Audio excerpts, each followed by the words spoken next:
आपण आता थेट जाऊयात नाशिक बाजार कृषी उत्पन्न बाजार समितीमध्ये। त्या ठिकाणी आमचे प्रतिनिधी सागर वैद्य आहेत। सागर, आपण बघितलं की पुणे तांब्यामध्ये भाजीपाला आणि दूध येत नाहीये, नाशिकमध्ये काय परिस्थिती आहे?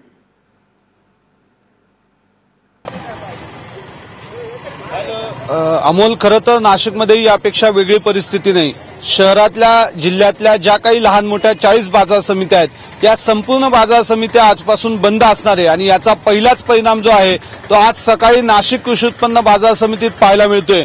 आता मी ज्या ठिकाणी उभा आहे त्या ठिकाणी खरं तर एरवी रोज सकाळी 5:30 वाजेनंतर उभं राहण्यासाठी सुद्धा जागा मिळत नाही, कारण धुळे, नंदुरबार, धुळे नगर आणि नाशिक या तिघही जिल्ह्याच्या परिसरातले शेतकरी या ठिकाणी भाजीपाल्याचे शेकडो ट्रक घेऊन विकण्यासाठी येत असतात आणि हॉटेल चालक असतील, किरकोळ भाजी विक्रेते असतील, हे सगळे खरेदीसाठी इथे मोठी गर्दी करतात।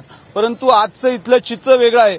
अपवादात्मक एखादा शेतकरी किंवा एखादा व्यापारी वगळता संपूर्ण बाजार समिती ओस पडलेली आहे आणि हे केवळ बाजार समितीचं चित्र झालं, परंतु जिल्ह्यामधून किमान नाशिक तालुका आणि आजूबाजूच्या 2-4 तालुक्याचा विचार केला तरी 5 लाख लिटर दूध संकलन रोज होत असतं आणि वेगवेगळ्या डेअरींच्या माध्यमातून पुणे आणि मुंबईला ते जातं।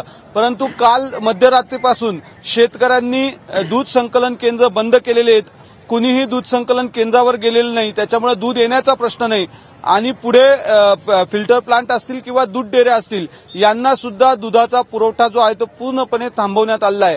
त्याच्यामुळे संपूर्ण जिल्ह्यातले एकूण जे शेतीमालाचं उत्पादन जे आहे ते शहरी भागात येण्यापासून पूर्णपणे रोखलं गेलं। सुदैवानं इथं कुठलाही अनुचित प्रकार आतापर्यंत घडलेला नाही, कारण या संपामध्ये संपूर्ण 100% सर्व शेतकरी आणि डेअरी चालक किंवा दूध संकलन केंद्राचे संचालक हे सर्व सहभागी झाल्यामुळे या ठिकाणी फारसा वेगळा अनुचित प्रकार पाहायला मिळाला नाही।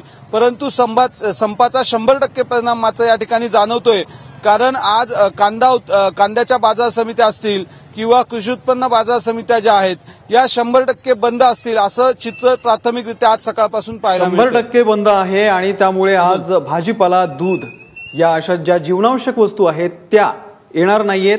नाशिकमधली परिस्थिती आपण पाहिली। कृष्णा, आपण बघितलं की साताऱ्याहून एक दुधाचा ट्रक येत होता आणि त्याची तोडफोड झालेली आहे। या संपूर्ण जे आंदोलन आहे सुरुवातीलाच याला एक गालबोट लागलेला आहे, हिंसक मार्गानं हे आंदोलन आता वाटचाल करतंय।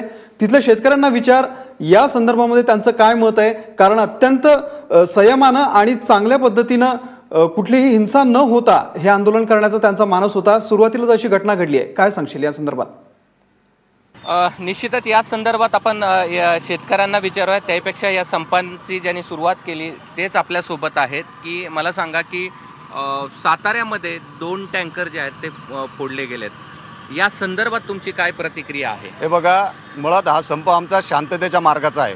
आम्ही आधीच ठरवलं होतं, 2 महिन्यापूर्वी गव्हर्नमेंटला सांगितलं, आम्ही रायटिंगमध्ये दिलेलं आहे की हा शांततेच्या मार्गाचा, आम्ही गांधीजींच्या मार्गाने हा संप पुकारत आहोत।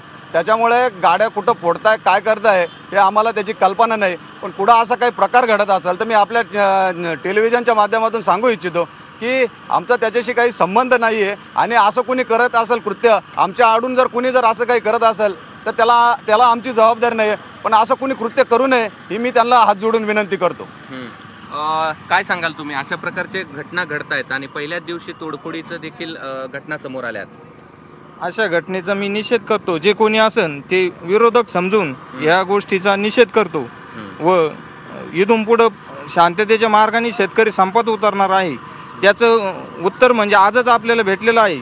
सकाळपासून दुधाने सुरुवात होती, प्रत्येक कुटुंबाची, शेतकरी असो कोणी असो, तर शेतकऱ्यांनी कुठलाही दुधाचा एक थेंब न आणून ते सिद्ध करून दिलं।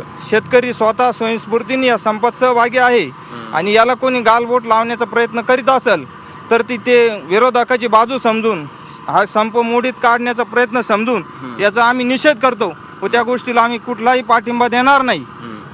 निश्चितच शेतकऱ्यांच्या संपाचा आजचा दिनक्रम कसा असणार आहे दिवसभरातला? हे बघा, आजच्या जनजागरण आहे, आता हा संप अजून 100% पर्यंत कसा नेईल याची जनतेमध्ये शेतकऱ्याचा संप काय असतो आणि जनतेमध्ये जेव्हा आक्रोश होईल, ज्यावेळेस दूध यायला त्यांना दूध पोचायला कमी पडेल, भाजीपाला पोचायला कमी पडेल, ज्यावेळेस ते सरकारकडे ओरड करतील त्यावेळेस खऱ्या अर्थाने आम्हाला न्याय मिळायला संधी मिळेल। आणि म्हणून आमचा आजचा दिनक्रम असा आहे की आजपासनं म्हणजे काल मध्यरात्रीपासूनच हे अधिक याची तीव्रता कशी वाढेल याच्याकडे आमचं लक्ष आज केंद्रित